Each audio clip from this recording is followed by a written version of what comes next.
All right, we're going to take a look here at a question from the American Math Competitions. This is from 2022. They give you the following question here. They tell you that 2 to the power of m times the square root of 1 over 4096 is equal to 2 times the mth root of 1 over 4096. They want you to find all the values of m such that the left-hand side and right-hand side are equal. So right away here, for tackling this problem, you're going to want to make a quick observation. I think if you take a look here, 4096, we've got here what 2 to the power of 10 is equal to 1024. So if I double that again, you're going to get 2048, and double that a second time will give you that 4096. So I can go ahead and rewrite this as powers of 2. Since I have a powers of 2 here, hopefully I can combine these together.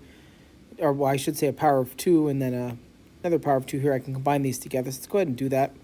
So this would be 2 to the power of m times, since this is the square root, I can raise that to the power of half, put this as 1 over 2 to the power of 12. And I know that has to equal 2. This time this will be 1 over 2 to the power of 12. And this is now, on the left-hand side, it's the square root. On the right-hand side, we have the mth root, so that'll be an exponential form. That's 1 over m. So I can go ahead and distribute this power of a half to the top and bottom, giving us the following. And you notice here I have my 2 to the power of m. This will be 1 to the power of 1/12, and 2 to the power of, again, this ends up being 12 times a half, so this will end up being 2 to the power of 6. And likewise, this is 1 to the power of 1 over m, and 2 to the power of 12 over m. And again, I got that by multiplication. Power to power, you multiply. So now this simplifies to become 1, as does the other side. So that we end up getting here 2 to the m times 1 over 2 to the 6th is equal to, again, 2 divided by 2 times the exponent of 12 over m. All right, continuing on with our exponent rules, I can write this as 2 to the m over 2 to the 6 is 2 over 2 to the power of 12 over m. All right, now what's going on here is I'm dividing with the same base. I can subtract the exponents. Watch out here, the exponent on the 2 is a 1. So when I go ahead and solve this here, I get 2 to the m minus 6 is going to be equal to 2 to the 1 minus 12 over m. And I can go ahead and equate these exponents, because if left equals right, the exponents must be the same, must have the same number on the left and right. So m minus 6 must equal 1 minus 12 over m. Multiply across by m, I get m squared minus 6m is equal to m minus 12. Bring everything to one side, I get m squared minus 7m plus 12 equals 0. And this factors quite nicely into m minus 4. m minus 3 equaling 0, in which case I get m is 3 and 4. Now in the actual question on this AMC, I think they asked you to give the sum, in which case you'd say the sum is 7. All right, this is AMC from 2022. Let's take a look at another question from AMC 2022. All right, for the next question here, they give you the absolute value of a minus 2 minus the square root of a minus 1 quantity squared. Again, all that's to the absolute value. And the question gives you some multiple choice options, and they want you to simplify the following expression and choose the equivalent one.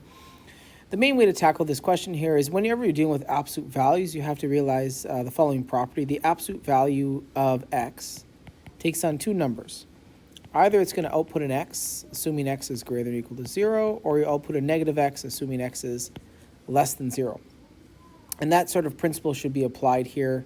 So take a look at this expression here. I can write this as a minus 2, and now I can rewrite this as minus the absolute value of a minus 1.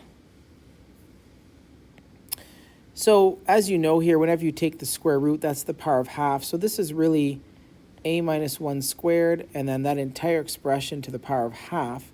So power of power, you do multiply, and these cancel, but you have to stick an absolute value sign on this, because you don't know whether it is positive or negative. Both will work, and both will cancel off these absolute values. Again, because if you square that, you could kill the minus sign on this, and you won't know. So you've got to hit this with an absolute value if you're going to drop that square root symbol. So now we're here.